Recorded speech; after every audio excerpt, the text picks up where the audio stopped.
Et bonjour à tous et bienvenue sur la septième illusion. On espère que vous allez bien. Je suis votre hôte, je suis Sawyer. Ça faisait longtemps, je dis ça à chaque fois, j'ai l'impression. Mais écoutez, c'est l'été, donc on va pouvoir plus enregistrer. Et on a un gros été avec beaucoup de films, d'auteurs, de blockbusters qui sont devant nous. Et on commence aujourd'hui avec plus ou moins un blockbuster d'auteur. Et comme d'habitude, je ne suis pas seul, je suis avec Albator et Joe. Comment vous allez? Ça va bien et toi? Ça va. Écoutez, on est à 3 aujourd'hui. Peut-être en équipe, peut-être en divisé. On vous spoil pas trop notre avis sur le film du jour parce que oui, vous l'avez vu dans le titre, vous l'avez vu dans la miniature. On parle aujourd'hui de Disclosure Day, le grand retour de Steven Spielberg après ce qui fait 3-4 ans d'absence, quelque chose comme ça. Si bien que j'ai réalisé là, avant qu'on enregistre, que nous n'avons pas parlé d'un film récent de Steven Spielberg dans l'émission encore, puisque son dernier était Les Fablemans. Et on parlera un petit peu de la carrière de Spielberg avant d'attaquer un peu Disclosure Day. Mais écoutez, c'est le grand retour de Spielberg à la science-fiction et aux films d'extraterrestres et aux films d'aliens. Film qui était quand même assez attendu parce que ça fait un bon moment quand même qu'il l'a pas fait depuis au moins la guerre des mondes, il me semble. Et on a eu donc E.T., Rencontre du troisième type et La guerre du monde, en tout cas des films qui étaient vraiment des films sur les extraterrestres. Et sinon, on avait des films plus SF tels que Minority Report ou AI. Mais écoutez, de quoi ça nous parle Disclosure Day? Eh bien, l'histoire de Disclosure Day est très simple, je vais vous donner le pitch déjà halluciné. Si tu découvrais que nous ne sommes pas seuls, si on te montrait, te le prouvait, ça te ferait peur. Les gens ont droit à la vérité. Elle appartient à 7 milliards de personnes. Chaque seconde nous rapproche de l'inévitable Disclosure Day. C'est un pitch qui est assez énigmatique pour le coup. Pour résumer vite fait l'histoire, en gros, c'est l'histoire du personnage de Josh O'Connor qui a volé des données en fait d'une société pour laquelle il travaille, une société donc qui travaille sur les extraterrestres. Et les données qu'a volé Josh O'Connor permettraient de révéler au monde l'existence des extraterrestres, quelles sont les relations aussi entre les hommes et les extraterrestres. Et tout le film va être un peu un film de course-poursuite où le personnage de Josh O'Connor va devoir faire équipe avec Emily Blunt pour pouvoir révéler la vérité au monde entier sur l'existence des aliens. Écoutez, on va commencer déjà, avant même de parler du film, il faut qu'on parle de Steven Spielberg, qui est peut-être d'ailleurs un des hommes les plus puissants de Hollywood. Je crois que même c'est la personne la plus riche à Hollywood, quelque chose comme ça. Et en fait, avant déjà qu'on parle du film et même de Spielberg et les extraterrestres, c'est quand même quelqu'un, c'est peut-être le réalisateur le plus connu même pour les gens non cinéphiles. C'est un nom qui vient résonner en nous parce qu'il y a vraiment beaucoup de films qui nous viennent en tête quand on parle de Spielberg. Je vais commencer avec toi, Albator. Qu'est-ce que tu penses globalement du cinéma de Spielberg? Qu'est-ce que ce serait un peu tes films fétiches, parce qu'il en a fait tellement aussi. Et surtout, la dernière question, donc, qu'est-ce que tu penses de son cinéma? Qu'est-ce que ce serait les films fétiches pour toi? Et surtout, qu'est-ce que tu penses de son cinéma dernièrement? De genre ces cinq six derniers films, peut-être depuis, je sais pas, quelque chose comme Ready Player One, qui était quand même un film qui venait un peu marquer quelque chose. Du coup, Steven Spielberg, ça a été quelqu'un d'assez important dans ma vie de cinéphile puisque, bah, dès mon enfance, ça a été le premier réalisateur sur lequel j'ai jeté un peu mon dévolu puisque c'est des films quand même assez familiaux et c'est avec celui-ci que, j'étais, entre guillemets «le plus studieux», quand je commençais cette vie de cinéphile. J'ai vu évidemment les gros noms comme, Indiana Jones, Les Dents de la Mer, il y avait aussi Jurassic Park évidemment. Et ensuite, des films un peu plus récents comme Ready Player One, The Fabelmans, j'en parlais justement, ou même le BGG dont je me souviens toujours de cette séance ciné où je l'ai vu. Je pourrais pas vous dire ce que je me souviens de ce film parce que c'est un trou noir, je pense. Mais je me souviens quand même que j'avais bien aimé parce que j'étais quand même assez enfant, quoi. Mais du coup, en expérience récente, j'ai The Fabelmans qui me revient parce que je me souviens, c'était le début de mon compte Letterboxd. J'avais genre 15-16 ans et je vois que il fait un film assez personnel sur le fait d'être cinéaste et moi j'aime comment il l'aborde, etc. Peut-être qu'aujourd'hui euh, je je n'aimerais pas autant que quand je l'ai vu, mais ça reste une bonne expérience. Et d'ailleurs, c'est ce que je ressens avec tout Spielberg, c'est que si je revois quelques-uns de ses films aujourd'hui, que j'ai plus aimé, par exemple BGG, hein, comme figure, et ben, je pense que je vais vraiment pas aimer parce que c'est plus une vision du cinéma que j'aime. Je peux passer de bons moments, mais c'est plus vraiment les films que j'adorais quand j'étais petit. Même si j'ai revu Les Dents de la Mer il y a genre 2 semaines et j'ai adoré parce que je trouve vraiment que dans ces deux parties, il arrive à instaurer des codes et des ambiances qui sont vraiment très bonnes. ainsi que justement ce cinéma autour de la créature qui est assez fascinant. Mais du coup, avant Disclosure Day, j'ai découvert aussi La Guerre des Mondes, que je trouve vraiment bien, où justement Spielberg il s'arme du numérique pour améliorer entre guillemets ce qu'il pouvait faire avec la pellicule en termes de blockbuster. Mais du coup, pour un peu conclure entre guillemets, il y a des choses très intéressantes dans ce cinéma-là que j'aime ou pas, mais c'est un premier amour avec lequel je me suis beaucoup éloigné, quoi. Et aujourd'hui, je le considérais pas du tout comme l'un de mes réalisateurs préférés, ou même comme l'un des réalisateurs avec lequel je vais vraiment être en phase avec ce cinéma-là. C'est plus tellement ma tasse, malgré que, Rencontre du troisième type, je l'ai revu aussi assez récemment, j'ai beaucoup aimé. Bah écoute, je vais laisser Joe parler en dernier sur Spielberg pour une fois. C'est moi qui l'ai parlé en deuxième et pas en dernier parce que je pense un peu savoir ce qu'il en pense. Mais du coup, je pense que je suis la personne la plus positive sur Spielberg ici parce que même si c'est pas forcément mon réalisateur préféré, c'est quand même un réalisateur avec lequel j'ai beaucoup grandi. C'est-à-dire que même si c'est pas du tout ma génération, j'ai beaucoup grandi avec les Indiana Jones. C'est quand même des films de cœur. Le premier Jurassic Park aussi, qui est peut-être le film préféré de Jus aussi, donc on lui passe le salut ici. Les Dents de la Mer, évidemment, E.T. Enfin, on parle aussi de grands, grands classiques des années 80 et des années 70, du coup, parce que Spielberg, il commence fin 70, début 80. Mais aussi, ce qui m'intéresse beaucoup, c'est le Spielberg plus récent. Le Spielberg des années 2000 aussi, je trouve très intéressant. Moi, évidemment, comme toi, il m'en manque plein. J'ai pas vu La liste de Schindler, j'ai pas vu Il faut sauver le soldat Ryan. Tous ces films-là, je ne les ai pas vus et il faudrait que je les rattrape parce qu'on m'en dit que du bien. Mais je sais que dans mes préférés, il y a notamment Attrape-moi si tu peux, Intelligence artificielle, mais même aussi ces films de SF, justement, on parlait de ça, de Minority Report aussi, qui sont des films très intéressants de la guerre des mondes, comme tu as dit, je trouve que c'est un grand film et c'est aussi un grand remake aussi parce que c'est vraiment une adaptation que je trouve super intéressante et super importante où on tient un des meilleurs rôles de Tom Cruise pour moi.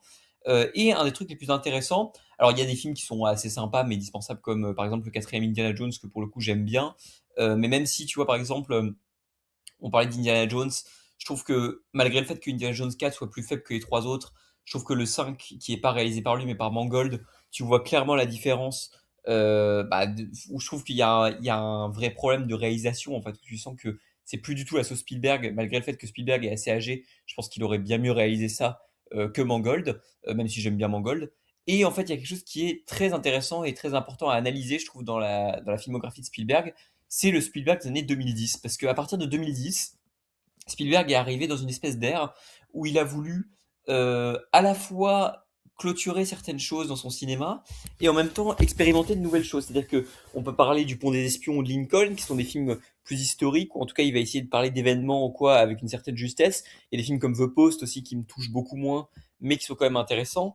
Il y a aussi des films des ratés hein, en 2010, on va pas se mentir. C'est-à-dire que effectivement The Post, moi je suis moins sensible, mais des films comme le BGG, effectivement tu l'as dit, bah je l'ai vu quand j'étais petit, mais je regarde pas un super bon souvenir non plus. C'est pas un très grand film. Et je trouve qu'il y a des problèmes, mais il expérimente notamment autour du numérique.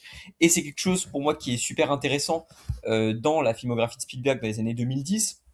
C'est que ce soit un film comme Tintin ou surtout un film comme Ready Player One, c'est des films où Spielberg va plus tenter de faire des expérimentations autour du numérique, de tenter de voir ce qu'il peut faire autour de la 3D. Alors il va s'associer à Peter Jackson pour Tintin. Pour moi, c'est vraiment un grand film aussi. On attend encore la suite.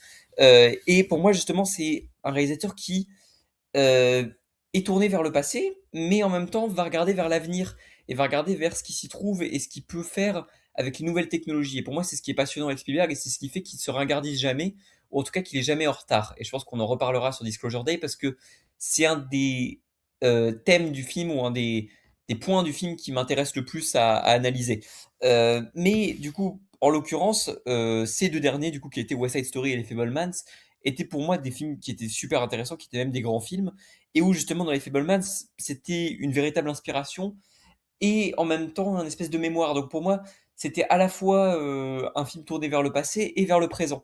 Et donc pour moi, c'était un grand, grand film. Et du coup, j'attendais beaucoup Disclosure Day, où j'étais quand même assez intéressé de ce qu'il allait faire. Maintenant, est-ce que j'ai aimé le film ou non? Ça, on en parlera juste après. Mais toi, Joe, qu'est-ce que c'est ton rapport à Spielberg? Et qu'est-ce que tu as pensé globalement de ces derniers films avant qu'on attaque Disclosure Day? Tout d'abord, je vous trouve très positif, évidemment, sur le cinéma de Steven Spielberg. Et quand tu penses être le plus positif, évidemment, je me doute que tu me laisses finir parce que je suis sûrement celui qui aime le moins Steven Spielberg de vous trois, ou du moins qui n'en a aucune attache. Là où vous l'avez découvert dans votre enfance, j'ai découvert Hook dans mon enfance, ainsi que Tintin et le BGG, et E.T., qui sont des films qui, pour Tintin et pour Hook, sont des très grands films. Pour le BGG, qui en a plutôt été, même en tant que visionnage enfantin, un moment que je regrette de cinéma, un moment que j'ai vraiment pas aimé, et une des premières fois où je me dis, est-ce que je serais pas trop grand pour voir des Spielberg?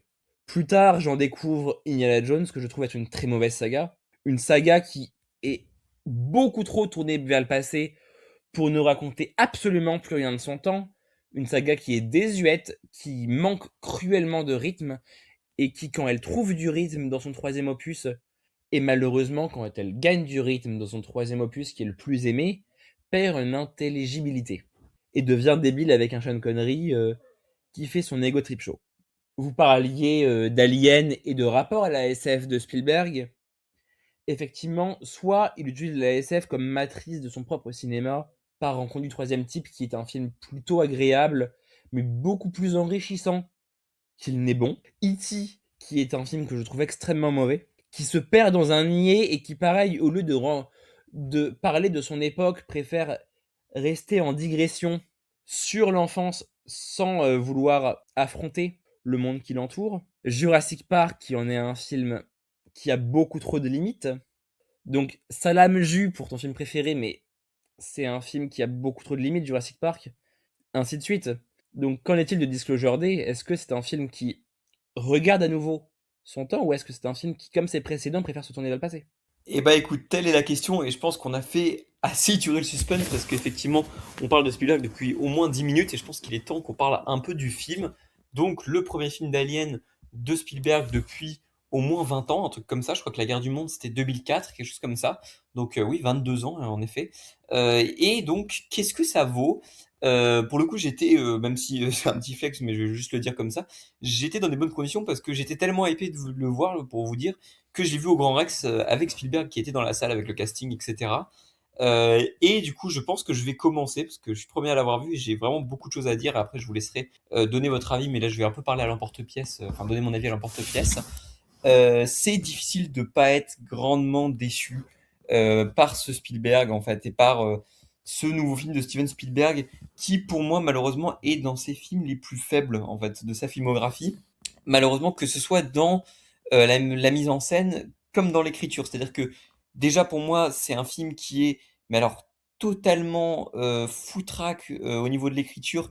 Et ça, je suis désolé, j'accuse David Koepp, donc qui a écrit le film et qui pour moi était un grand scénariste, à qui on doit notamment le premier Spider-Man de Raimi, le premier Jurassic Park, le premier Mission Impossible, La mort vous va si bien, enfin des très grands films, mais qui depuis ces dernières années nous pond vraiment des films qui sont très indispensables et qui sont surtout très mal écrits en fait, qui ont cette particularité d'être mal écrits, c'est-à-dire que c'est à lui quand même qu'on doit, avec tout le respect, hein, je le dis, hein, mais La Momie avec Tom Cruise, le Indiana Jones 5, Présence, que je suis tout seul à pas aimer dans cette équipe, mais qui pour moi est un très mauvais film, je suis désolé, le dernier Jurassic World, qu'avec Théo on avait défoncé l'année dernière, à peu près à la même période, et Cold Storage, le film avec Liam Neeson, et Joe Kerry donc de Stranger Things qui est sorti il y a quelques mois. Donc franchement, c'est peu dire que David Koepp ça va vraiment pas en ce moment et en fait ça se voit dans le film parce que le film n'a pas de structure, il développe très mal ses personnages, ils sont très mal écrits en fait, ils n'ont pas de sens et je ne crois pas à ces personnages en fait, c'est déjà ça. Et pour moi le l'attachement au personnage déjà dans Spielberg, c'est quelque chose qui va créer les émotions et mis à part deux trois scènes en fait je les ai pas du tout et j'en ai rien à foutre des personnages. Et ensuite, enfin, je suis désolé, pour moi, c'est un film qui est très creux en termes de mise en scène. Il y a quelques plans qui sont intéressants, notamment autour du miroir, parce qu'on va parler de la vision, de la foi. C'est des thèmes qui sont très intéressants, mais qui sont pas assez traités, qui sont très foutraques, et qui va être en fait, bah, un miroir en fait de cette mise en scène qui, pour moi, va être très pauvre, avec une photo qui va être très grise et pas très intéressante. Alors, on voit un peu les hommages à X-Files, on voit qu'il fait des références à son cinéma passé, parce que moi, j'ai pas vu Rencontre du troisième type, mais j'ai compris qu'il y avait beaucoup de références à ça aussi. Et en fait, c'est ça, c'est sur ça que je vais conclure en fait ce premier tour de table, et je vais vous laisser la parole ensuite. C'est que pour moi, justement, je parlais beaucoup du fait de regarder vers le futur et d'être un cinéma qui est vachement contemporain en fait dans Spielberg, malgré le fait que c'est un réalisateur assez âgé. Ce qui m'attriste un peu sur ce film-là, c'est que pour moi, c'est le premier film de Spielberg qui sent un peu la poussière, où en fait on voit que le film est en retard. En fait, le film a l'air de bégayer en fait son discours, de ne pas savoir où il va et de balancer des trucs sur les aliens qu'on a déjà vu 50 000 fois avant en mieux. Et donc, en fait, ce qui aurait dû être un espèce de grand film somme conclusion sur les aliens, où quand il est venu nous le présenter, d'ailleurs, au Grand Rex, il a dit que c'était la fin de sa grande trilogie sur les extraterrestres et sur le contact qu'on pouvait avoir avec, etc. Bah pour moi, ça aurait dû être un peu un film somme, en fait, sur les aliens et un grand film de conclusion. De la même manière que Les Fabelmans, pour moi, était un peu un grand film de conclusion sur la biographie, parce que Spielberg a aussi toujours un peu parlé de lui, en fait, sur le biopic, en tout cas, enfin voilà. Et pour moi, ça aurait dû être sa grande conclusion du film de SF. Et au final, c'est un peu un pétard mouillé, et je trouve que c'est un des Spielberg les plus oubliables de ces dernières années, voilà. Mais donc, c'est un peu violent, je suis désolé. Mais toi, Théo, qu'est-ce que t'as pensé de Disclosure Day? Et après, on laissera Joe parler du film aussi. Pour commencer à en parler, j'aimerais vous poser une question. Est-ce que les EHPAD, ça existe aux États-Unis? Parce que je pense qu'il faudrait y envoyer Steven Spielberg. Parce que c'est, comme tu l'as dit, je vais te rejoindre, c'est un film qui Non, est là, t'es daté dur. Là, t'es dur. et qui a au moins 50 ans. Voilà. C'est un film qui est dans le sillage d'une période des États-Unis où on se questionne beaucoup sur l'État, notamment avec le Watergate, avec l'assassinat de Kennedy. Mais j'ai l'impression que Steven Spielberg n'a pas quitté cette époque-là et essaie toujours de faire un film de science-fiction qui rejoint tous ces mystères autour du pouvoir américain. Mais peut-être qu'il y arrive un peu trop tard, même si on a toujours des exemples de complots internes, notamment avec les Epstein Files. J'espère que j'ai bien prononcé. Mais ouais, pour moi, c'est une déception parce que ça me vend un petit peu du rêve, hein. Spielberg qui reparle de science-fiction, qui refait un film avec justement cette fascination de la créature. Mais malgré qu'il y ait toujours des bons points, je suis très déçu. Et c'était pas vraiment ce que l'introduction m'en disait, parce que le film commence au milieu d'une action. C'est une scène de catch. Je peux le spoiler, ça sert à rien. Où justement on est projeté au milieu d'une situation dans laquelle Josh O'Connor est poursuivi par un groupuscule lié au gouvernement américain. Et pour moi, là, ça me vend du rêve, puisque j'aime beaucoup un réalisateur qui s'appelle Alan J. Pakula, qui a fait 2 films qui sont assez importants pour moi, à savoir À cause d'un assassinat et Les Hommes du Président, que par pur hasard, j'avais vu, il me semble, une semaine avant de voir Disclosure Day. Et être projeté au milieu de cette situation-là pouvait me vendre du rêve, mais malheureusement, la fin de cette séquence-là m'annonce tout le contraire, puisque Spielberg commence à nommer et à caractériser certains personnages qui normalement devraient ne pas être tout simplement connus, quoi.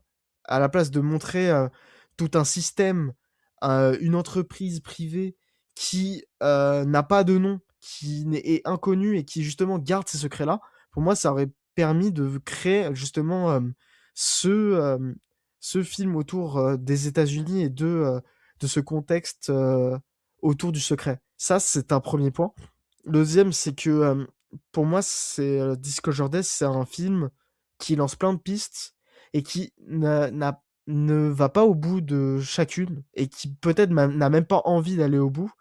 Je pense que Spielberg, avec ce film-là, veut créer une œuvre qui essaie d'unir, mais il en oublie tous les éléments qu'il met à profit dans ce film et qui resteront des questions qui n'auront jamais de réponse, notamment je trouve une question fascinante qui est autour de la religion. Sawyer en a parlé, je vais un peu plus élaborer, mais il y a un personnage dans le film qui pose une question assez simple, mais est-ce que tout révéler toute la vérité n'aurait pas des conséquences plus graves que ça, notamment autour du prisme religieux qui, à l'origine, est là pour apporter des réponses à des questions avec justement les divinités, etc. Est-ce que cette peut-être réponse autour de notre univers n'aurait pas un impact plus profond en l'humain? Et c'est une question qui ne tient que 20 minutes sur un film de 2h30.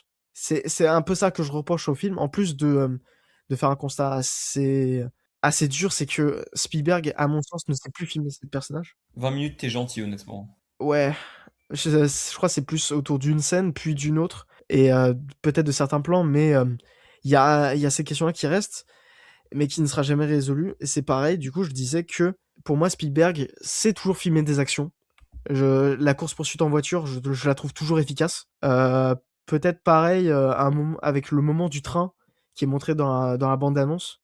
Je trouve que c'est efficace, mais en ce qui concerne filmer ses personnages, je pense que il a perdu toute sa superbe. Notamment aussi parce que, du coup, à notre séance avec Joe, j'avais vu la bande-annonce du Nolan, de l'Odyssée, et la principale qualité que je trouve déjà à ce film, c'est que en ce qui concerne le fait de mettre des personnages dans un cadre et de les rendre assez impressionnants, notamment le plan du Is où il dit qu'il reviendra à Ithac par tous les moyens, je trouve qu'il arrive toujours à montrer quelque chose, mais quand Spielberg filme Josh O'Connor, quand il filme Emily Blunt, il y a toujours des difficultés à vraiment à donner quelque chose d'intéressant à voir dans le plan, malgré certaines scènes qui se répètent tout au long du film, dont je vais pas spoiler entre guillemets. Mais pour moi, c'est une déception parce que j'ai l'impression que on a affaire à un vieux monsieur qui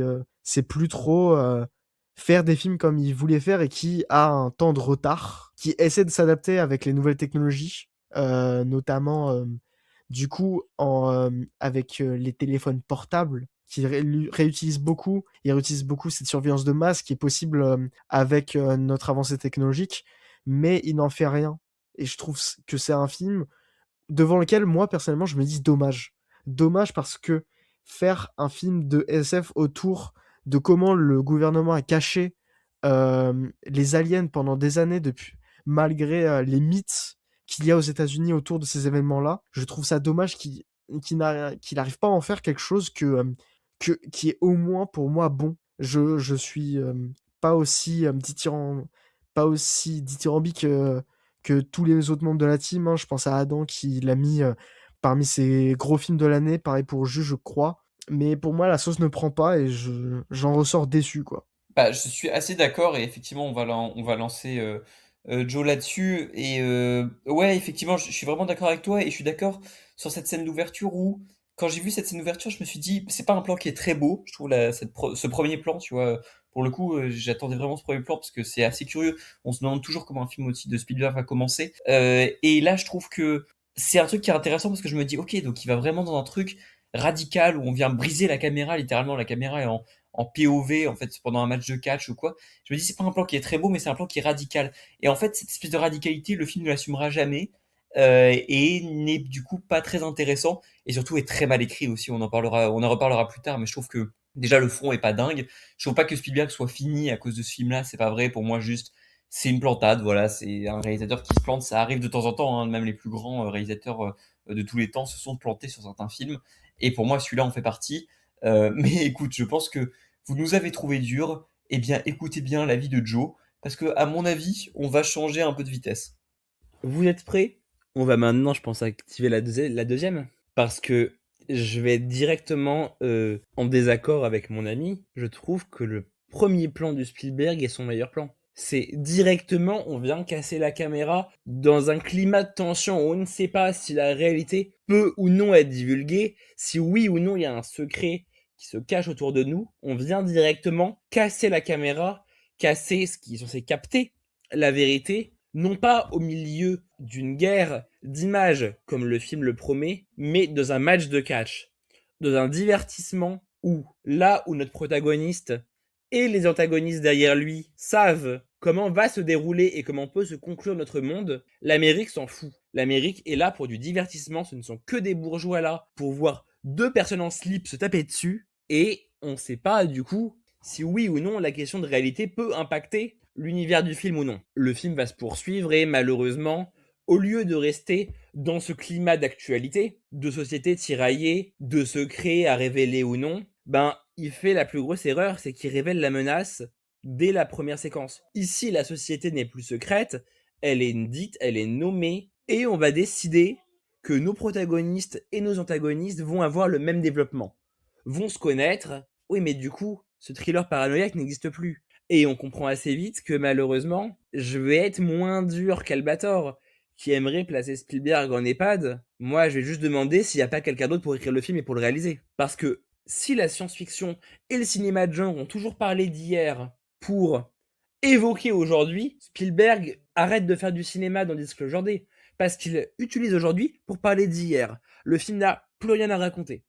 Et ce n'est pas moi qui le dis, c'est Spielberg lui-même qui a écrit le film avec David Koepp en 2020 lors des événements de la zone 51. Donc là où aujourd'hui on peut voir le film, on ne peut que le surinterpréter en envoyant un lien évident avec Jeffrey Epstein, ce qui n'était pas le cas au moment où le film a été écrit. Puis évidemment on pense à Kennedy, on pense aux hommes du président, on pense à tous ces films qui relatent les événements de 63, mais qui les relatent dans un monde de 2021. Filmé en 2026, on ne peut que se demander si vraiment le film est cohérent. Sans compter que le film est franchement moche, que la scène en train, je la trouve inefficace au possible. Vraiment, j'ai réussi à m'ennuyer tout du long du métrage. Je voyais cette scène de train, je savais comment elle allait arriver, je savais comment elle allait être montée, je savais comment elle allait être écrite. Vraiment, Disclosure Day, c'est une vraie question, c'est est-ce que ça vaut le coup d'aller le voir si le métrage qui est projeté en salle, c'est n'importe quel métrage qu'on a déjà vu. Ce sont des personnages qu'on a déjà vus. Emily Blunt et n'importe quel journaliste de cinéma de SF. Le personnage de Josh O'Connor, c'est littéralement le personnage de rencontre du troisième type. À force d'évoquer sans cesse le passé, que ce soit dans West Side Story, qui est un film sur la nostalgie, qui est dans The Fabelmans, qui est un film qui interprétait son passé pour mieux comprendre le présent. Malheureusement, Disclosure Day, dans son monde futuriste, n'évoque qu'hier pour parler d'hier. Je trouve que le film n'a absolument aucun intérêt, sans compter que le scénario de David Koepp, même si j'adore Présence, Jurassic Park, on peut pas dire que c'est un film bien écrit. Alors arriver là avec un tchouk-tchouk magique qui change d'essence et d'existence 3 fois dans le même métrage, est-ce que Steven Spielberg ne serait pas arrêté là? Est-ce que Steven Spielberg existe encore? Je ne sais plus. Bah, je serais moins dur que toi, Joe, effectivement, mais quand vous dites ouais, Spielberg qu'il faudrait prendre sa retraite, je suis pas d'accord. Je trouve que justement Spielberg s'est planté là, mais nous a prouvé avec les Fablemans, avec West Side Story, qu'il avait encore la sauce. Maintenant, je pense que David Koepp, il faudrait vraiment arrêter parce que ça ne va plus du tout. En fait, je trouve que c'est un gros problème en fait du film, c'est que le script est catastrophique et le script est très en retard en fait. Je trouve que thématiquement, le film est complètement perdu. Essaye de nous parler justement, tu l'as dit Théo, de trucs de religion entre autres, de nous parler justement de, eh bien en fait, s'il y avait ce phénomène-là en fait, qui est un phénomène bah, intelligible, donc en fait quelque chose qu'on ne pourrait pas toucher, qui n'a pas de forme, eh bien comment est-ce qu'il viendrait se clasher ou se confronter à un autre phénomène comme la religion ou comme l'existence de Dieu. Et je trouve que c'est pas du tout assez traité. Il vient nous parler aussi, à mon avis, il y a clairement, alors peut-être que je suis complètement fou, mais j'y ai vu aussi un peu un parallèle avec des formes de génocide ou de meurtre en fait, parce que on va pas rentrer dans les détails pour le coup, parce que sinon ça va rentrer un peu dans le spoil, mais ce qui se passe autour des aliens, pour moi, il y a aussi quelque chose de métaphore sur ce que font les humains aussi, et la cruauté que peuvent avoir les humains. Donc voilà, pour moi, il y a aussi de ça dans le film. C'est un sujet passionnant, mais qui est pas du tout traité, et en plus, il nous fait le coup de oui, mais en fait, c'est pas la faute du gouvernement, c'est une société privée, et je trouve que ça, pour le coup, c'est vraiment un move de quelqu'un qui a pas de couilles, en fait, c'est-à-dire que assume, en fait, et le courage, en fait, de porter un truc et de parler bah, justement du gouvernement qui cacherait des choses. Il faut oser, en fait, transgresser des choses, il faut oser être un film aussi qui vient être un peu rebelle ou qui vient en tout cas dire les choses. Et c'est un film qui a peur, en fait, c'est un film qui a peur et qui est très en retard, en fait, qui ose rien dire. Et donc, pour moi, c'est une grande déception et je trouve que ce scénario est la pire chose du film. En plus, les personnages sont très mal caractérisés et en plus, on viendra aussi sur la direction d'acteurs des personnages. Mais je trouve que Josh O'Connor s'en sort assez bien, Emily Blunt ça va aussi. Mais alors Coleman Domingo et Colin Firth, c'est une catastrophe en fait. Et c'est pas forcément la faute des acteurs, mais Colin Firth est un des pires antagonistes que j'ai pu voir récemment. Je trouve que ça ne va pas du tout à la caractérisation de son personnage. Mais toi, Théo, qu'est-ce que tu as pensé du script en général et de l'écriture, et notamment des thèmes qu'insère David Koepp dans ce scénario? Bah, je voudrais plutôt revenir sur d'abord sur ce que vous avez dit. Déjà avec, la notion d'écran dont parlait Joe, qui pour moi, est intéressant dès le début puisqu'il casse l'écran. Mais après, Steven Spielberg en fait, je l'ai spoilé donc je vais pas le dire. Si tu veux, on part en spoil, hein, parce que je pense que les gens ont compris notre avis, hein. Ouais, allons-y. Alors du coup, le film se termine avec la rencontre entre les humains et l'alien à travers à travers le monde du coup, puisqu'elle est retransmise en direct. Et pour moi, ça casse tout ce que le film a commencé, puisque on casse l'écran, on casse la caméra pour essayer de regarder directement le réel, mais finalement le réel, il le resitue avec le téléphone portable, avec Internet, avec la télé, alors que à notre ère actuelle, est-ce que c'est là où on trouve du réel? Oui et non. Oui et non, parce que je pense qu'à un moment, même c'est nommé dans le film, il y a l'IA. Il y a la télévision qui a manipulé aussi des informations. C'est compliqué de terminer sur une image comme ça. Et tu parles de génocide, Sawyer, moi je vois pas trop. Mais par contre, parler de Troisième Guerre mondiale sans la montrer, ça c'est la spécialité de Steven Spielberg. Parce il en parle 3 fois à des moments où on parle d'infos, où on nous explique que entre les États-Unis et la Corée du Nord, les relations sont très dures et qu'à la fin, lorsqu'on va faire la révélation finale, eh bien, on est à ça de la Troisième Guerre mondiale. Mais on ne montre jamais réellement le conflit. Le conflit, on est trop centré sur des personnages qui, comme tu as dit, ne sont jamais caractérisés. Et même lorsque l'on raconte un souvenir, une origine à pourquoi ils sont là, je comprends toujours pas qui ils sont en fait. Qui ils sont à part que Josh O'Connor est amoureux et que elle, se sent bien avec les aliens. Je ne sais pas. On a un petit peu de background avec Coleman Domingo et Colin Firth, mais là encore, je vois pas l'intérêt. Ça rejoint ce que je disais sur la religion, c'est qu'il met des pistes de réflexion sur sur la révélation de l'alien, sur ce que peut devenir l'humanité après, mais ne va pas au bout. C'est-à-dire que quand même, avec Command Amigo et Colin Firth, on pourrait s'attendre peut-être à une bataille d'idéologie. Peut-être qu'il y a l'un qui veut protéger et l'autre qui veut montrer. Et il faudrait savoir pourquoi. Pourquoi il faudrait montrer ça. Et pourquoi même c'était caché. Ce serait intéressant, mais ça ne le fait jamais. Et encore une fois, c'est dommage, quoi. Mais du coup, pour revenir à cette Troisième Guerre mondiale, j'en ai parlé à Jules Melon et on a eu un questionnement assez bizarre, puisque soit c'était un choix de Spielberg de ne pas montrer pour plus se focaliser sur l'unisson, qui est montré du coup à la fin du film, lorsque du coup tous les êtres humains fixent leur téléphone pour regarder justement la rencontre du troisième type, sans faire de mauvais jeu de mots. Mais d'un autre côté, peut-être qu'il évite la guerre pour ne pas avoir à prendre position, pour ne pas avoir à s'engouffrer dans quelque chose qui pour lui serait trop compliqué, qui n'a pas envie de mettre parce que lui-même ne maîtrise pas son sujet. Comme dit Pascal Pro, je pose la question. Parce que finalement... Et bah du coup, je vais t'y répondre. Parce que si un mec qui s'appelle Steven Spielberg, qui a toujours tutoyé la guerre, ne réussit pas à se positionner sur une troisième guerre mondiale, ce n'est pas un échec purement cinématographique, c'est un échec humain. Donc, le côté de il ne veut pas en parler, c'est une fausse volonté artistique pour moi, c'est qu'il veut préférer un unisson et une utopie et finir le film sur une bonne note. D'ailleurs, on a des collègues comme JB qui sont profondément bouleversés par cette dernière séquence. Personnellement, je la trouve, mais je ris jaune devant. C'est vraiment une séquence où le réal dit il favorise l'unisson parce que c'est pas une question qu'il ne veut pas se positionner, c'est une question qu'il veut préférer l'unisson parce que tous les films de Steven Spielberg ont une forme d'utopie et une forme de bonne morale à la fin. Ce que sur un film qui s'appelle Disclosure Day, le jour de la révélation, eh ben on veut que tu révèles tout. On veut que tu révèles tes dossiers, on veut que tu révèles ta guerre, on veut que tu révèles tout le côté politique de ton cinéma. Donc ça en est un profond échec.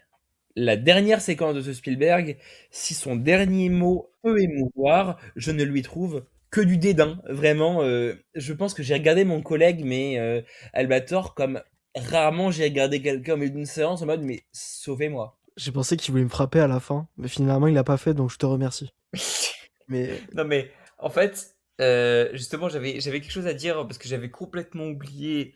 Effectivement Théo tu me l'as rappelé, mais cette histoire de Troisième Guerre mondiale qui n'a aucun sens dans le film parce que c'est tellement mal amené que justement moi j'ai capté qu'il y avait une espèce de troisième guerre mondiale au moment où le personnage de Wyatt Russell s'arrête à la station-service et qu'il commence à avoir des provisions et que tout le monde commence à être en mode bah, c'est la fin du monde quoi. Et je trouve que c'est tellement mal inséré dans le film et ça fait partie des nombreux thèmes du film, tout comme effectivement on en a parlé, mais le thème de la religion qui est très mal inséré dedans, le thème de la croyance du truc. On essaye de nous construire des personnages qui sont censés être émotionnellement forts, bah, je ne crois pas à ces personnages. Et on reviendra un peu sur le twist avec tout ce qui se passe autour des animaux, je pense, juste après.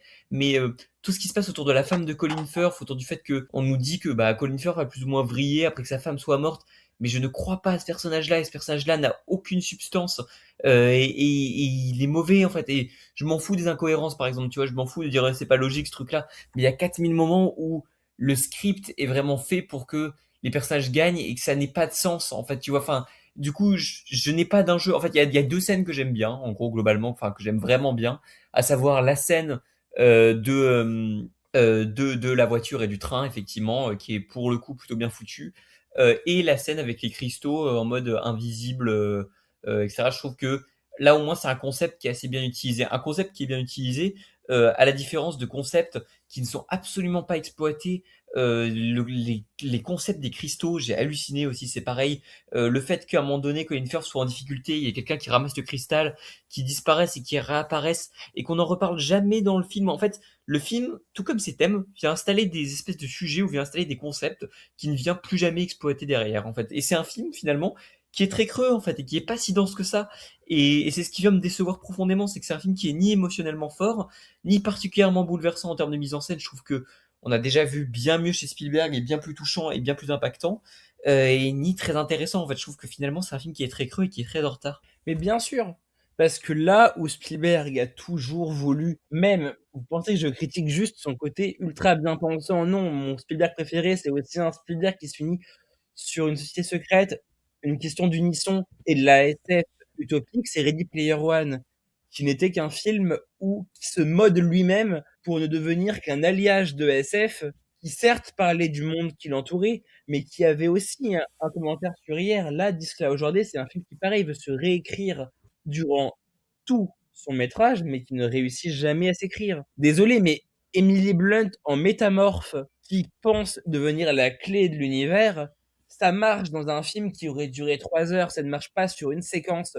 de 20 minutes où elle va invoquer un personnage valise qui est la femme de Colin Firth pour réussir à lui faire changer d'esprit. Colin Firth, dès la scène avec Emily Blunt, je ne comprends pas qu'il a vrillé après la mort de sa femme, je comprends juste que le personnage est aussi fluide que son écriture l'est, à savoir inexistante. Que pour moi, ça aurait pas dû être un personnage, puisque on veut dénoncer que l'État américain, que plutôt là une entreprise, puisque il veut pas montrer directement que ça soit l'État, mais qu'une entreprise soit secrète, ne divulgue rien, mais quand même, il en choisit ses personnages. Il y en a plusieurs même. Je trouve que ça ne, dès le début, en fait, ça marche pas et justement après, il sait pas quoi en faire. Il peut pas donner de la personnalité et il donne pas de personnalité à des gens qui appartiennent à ce système-là pour peut-être montrer leur point de vue personnel, pour peut-être dire que cette société-là, il y a des gens dedans qui existent et qui pensent des choses différentes autour de ça. Mais il le fait jamais. C'est à la fois une entité qui pense une chose, mais en même temps, il veut nous caractériser des personnages dedans. Donc, en faire plusieurs choses, je comprends pas. Non, mais entre une société privée qui est censée même pas métaphoriser un état, parce que le film est un échec de thriller, parce que à force de vouloir caractériser ton secret comme une société privée, et tu dépolitises cette société parce que tu as trop peur de vouloir dire le problème c'est Trump, tu préfères dire le problème c'est une sorte de Elon Musk chelou qui fait mumuse avec des aliens, ben le film perd son impact. Et si tu veux voir un vrai film de SF qui utilise un corps en perpétuelle évolution, qui vient de l'espace, faut regarder Under the Skin. Parce que tout ce que fait Spielberg avec son personnage d'Emily Blunt, ben je n'en vois malheureusement qu'une parodie soap d'Under the Skin et du personnage de Johansson.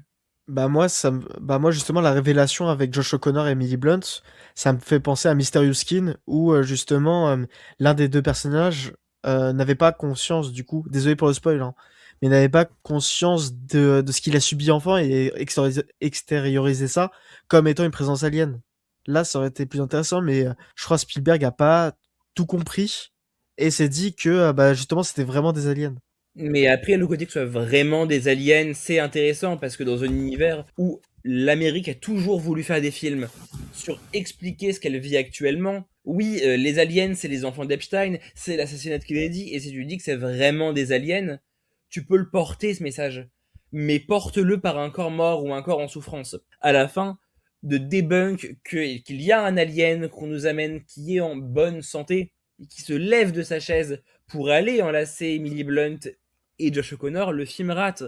Parce que si on nous dit que tous n'ont pas souffert, qu'il existe une mémoire collective d'aliens en souffrance qu'on débunk, qu'on montre au monde, et qu'il y a des aliens qui ne souffrent pas, donc une sorte de bourgeoisie alien qui subsiste en souterrain, le film perd de son émotion. Et t'inquiète de spoiler Mysterious Skin, on est en 2026, si vous n'avez pas vu Mysterious Skin, c'est un problème. Non, mais en fait, pour moi, il y a un vrai problème autour de ça, c'est que le film ne traite jamais rien, et effectivement, les aliens, bah, c'est un truc qui devrait être un sujet, en fait, et ça n'en est pas. En fait, le fait de montrer effectivement le traumatisme des aliens qui ont été torturés, ça n'est pas traité, c'est pas assez fait, et notamment tout le truc autour de Emily Blunt et son père qui est mort de Parkinson, ça devrait être un trait de du personnage. Ça n'est jamais traité, hormis une petite scène qui est jolie avec la musique, etc., qui, je crois, renvoie à Rencontre du troisième type. C'est pas assez traité, en fait. Il y a un gros problème, en fait, de traitement où le film refuse, que ce soit par sa mise en scène ou son écriture, de faire avancer les personnages, de les faire évoluer. Et il y a un gros problème autour de ça. Le personnage de Josh Connor, il est très creux. Et tout ce que vient faire le film vient alourdir le récit. En fait, c'est terrible. Mais pour moi, Disclosure Day, ça aurait dû réellement commencer au moment justement où il y a la révélation. Parce que tout le film essaie de nous... essaie d'hypothétiser, enfin une partie en tout cas, essaie d'hypothétiser ce qui pourrait se passer après la révélation. Alors montre-la nous. Parce que, ok, tu unis le monde devant la découverte, mais maintenant déconstruis-le. Parce que je trouvais que c'était intéressant avec la guerre des mondes, pardon, mais à la vue de l'apocalypse et de possiblement la fin de tout être humain sur Terre, il y avait une étude des comportements avec des gens qui étaient full complotistes et qui voulaient quand même se battre. Il y avait ceux qui étaient plus pour dans une mentalité chacun pour sa peau. Là, j'ai l'impression que bah il a pas envie comme on a dit précédemment, d'essayer de comprendre le monde encore aujourd'hui pour essayer de terminer cet arc alien autour de la réelle rencontre. Parce que, ok, on a les vrais premiers pas d'une relation être humain alien, mais finalement, on n'a pas ce qui adviendra réellement. Donc potentiellement du racisme, une potentielle guerre autour des technologies qu'ils peuvent avoir, etc. Pour, pour moi, c'est un film qui souffre de cette fin, car il n'ose pas aller plus loin que ça, il n'ose pas aller plus loin que l'unisson. Et je trouve que c'est terrible, quoi. Parce que je l'avais dit à Joe à la fin de la séance, mais pour moi, c'est là où le film devait commencer. Ou du moins être la fin de la première partie. Ah, mais il y a aucun doute là-dessus. C'est un film qui peine à se finir et que quand il est fini, malheureusement, on a l'impression qu'on a vu un film d'un acte. C'est un acte qui dure 2h15 et ça en est navrant. Mais justement, ça aurait peut-être été pour ça que les personnages n'étaient pas développés, mais finalement non. C'est tout le film, quoi. Et pour Fatherland, par exemple, où le film se termine assez précipitamment, je comprends parce que je trouve que la fin est réussie, mais pour le Spielberg, je comprends pas. J'y vois que quelqu'un qui essaie de rassembler au lieu de créer quelque chose d'assez intéressant sur notre société. Ou même, du coup, pour la guerre des mondes, quelque chose autour du 11 septembre, qui était, je crois, 4 ans avant la sortie du film. Oui, mais vous l'aurez compris, là où Spielberg a toujours su conjuguer la SF au présent, mais également au passé et au futur, Disclosure Day se retrouve être une bulle plongée dans le passé qui ne réussit pas à muter, qui ne réussit pas à avancer, alors que Dieu sait que les personnages qui ont Parkinson, eux, sont en constant mouvement. Mais est-ce que vous avez quelque chose à rajouter sur ce Spielberg? Parce que on en a quand même assez dit, je pense. Ben, je pense qu'on en a dit beaucoup plus que le film ne dit. Honnêtement, pas tant. En fait, on n'a pas parlé de la musique de John Williams, qui est assez anecdotique. Ah bon, il y a de la musique dans le film? Ouais, voilà. Durée, John Williams, il fait de la musique depuis ces 5 dernières À années. part la fin qui est un peu pas mal sur la musique de John Williams, Non. sinon voilà. C'est du pur recyclage de sous John Williams pendant 5 ans.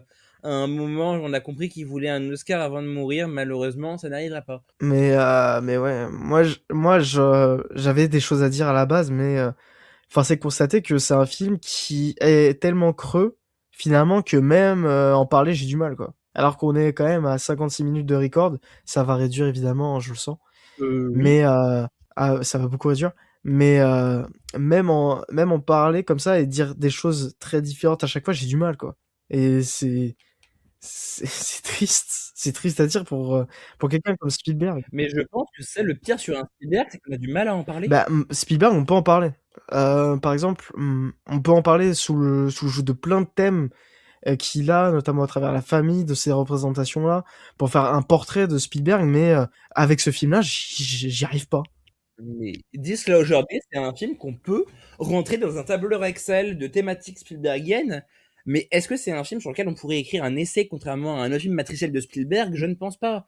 Même un film plus mineur de Spielberg, on peut écrire et on peut vraiment en débattre. Là aujourd'hui, j'ai l'impression que c'est un film qui est tellement fermé, qui aurait rêvé d'être un thriller hermétique de SF, mais qui malheureusement n'est même pas un film. C'était beaucoup de rêves de cinéma, mais ça n'atteint jamais rien. Bah oui, bah pour moi, en fait, au lieu de regarder Disclosure Day, allez regarder À cause d'un assassinat et Les Hommes du Président, tout en vous disant que finalement, le Watergate et l'assassinat Kennedy, c'est les révélations de l'alien. Parce que là, je pense que ça serait été plus intéressant, quoi. Oui, ben comme beaucoup de films malheureusement de SF des années 90 ne sont qu'un pont envers d'autres films plus intéressants des années 70-80. Là malheureusement, Disclosure aujourd'hui, c'en est le cas, malheureusement c'est un film de 2026. C'est triste à dire malheureusement, mais j'espère quand même que parce que j'aime ce cinéaste et j'y serai toujours attaché, hein, merci à lui. J'espère que quand même il reviendra avec de bien meilleurs films. Parce que s'il veut refaire un film avec des aliens, hein, pitié, j'aimerais bien que ce soit un peu plus réussi, quoi. C'est une bouteille à la mer que j'envoie, qui n'aura jamais de réponse, parce que s'il a dit que c'était son dernier, c'est sûrement son dernier. Mais Non, quand il a même, dit qu'il voulait peut-être finir sur un western. j'aimerais bien. Ah, j'aimerais bien. Alors, j'ai une info sur ça parce que le criminel qui est David Coep va écrire un nouveau film du coup et va écrire un nouveau film Westworld. Donc après la série qui s'est fait annuler de Jonathan Nolan et on sait qu'apparemment un très gros Ouais. réalisateur devrait réaliser le film. En tout cas un très gros A-list réalisateur. Étant donné que ça pourrait être un western parce que bah en fait techniquement Westworld c'est dans le monde des cowboys et tout. Est-ce que ce serait pas à la fois un western et un film de SF réalisé par Spielberg? Ça m'intriguerait, mais avec le script de David Coeb, j'ai très très peur parce que je fais encore confiance à Spielberg, mais Coeb, ça va plus du tout, quoi. Bah, ce serait la suite du coup. Ça serait Disclosure Day, mais tu sais en Eddington quoi, Ouais, c'est ça, hein. où on va étudier le comportement des Américains vis-à-vis de ça. Parce que évidemment aussi, Steven Spielberg c'est quelqu'un qui est très américano-centré. Et ça, pour le coup, c'est très triste à voir concernant un film autour de la révélation des extraterrestres. J'en fais peut-être aussi le même constat pour Rencontre du troisième type, mais je pense que ce serait un exercice fou d'apprendre à Spielberg d'arrêter de faire des films aux États-Unis, mis à part la liste de Schindler, pour le coup, parce que il était un petit peu obligé. Et encore, la liste de Schindler, je trouve ça pas fou, et il arrive quand même à y caser des acteurs américains.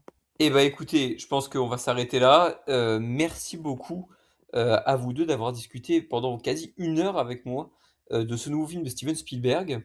Mais dites-vous vous, ce que vous avez pensé de ce nouveau film, parce que c'est quand même un film qui Parce divise que tu nous beaucoup. obliges. Même dans notre rédaction, on est limite à 50-50 sur ce film-là. En fait, on sait que on a à peu près 4 ou 5 à pas trop aimer. Bon, en l'occurrence, là, on n'a pas pu avoir une personne qui était beaucoup plus positive. Mais sachez que des gens comme JB, Adam, je sais que Tenenbaum aussi ont quand même vraiment apprécié. Donc, on vous invite aussi à aller sur leur réseau parce qu'ils en ont parlé aussi à l'écrit et très bien parce que évidemment, regarder aussi plusieurs points de vue, c'est toujours ça qui est intéressant. Et j'ai lu notamment des critiques qui sont intéressantes autour des Inrocks, etc. Quand même, je suis assez en désaccord avec leur avis sur le film. C'est quand même des critiques très intéressantes que je vous invite à aller lire et à aller regarder. Mais écoutez, dites-nous vous ce que vous avez pensé du film en nous lâchant un commentaire. On lit tout, on répond à tout. Et en attendant, merci beaucoup à vous et on se retrouve très bientôt, peut-être pour les Backrooms, peut-être pour Toy Story. On verra bien. Mais d'ici là, à la prochaine. Ciao, ciao. Ciao, Bisous. kombucha.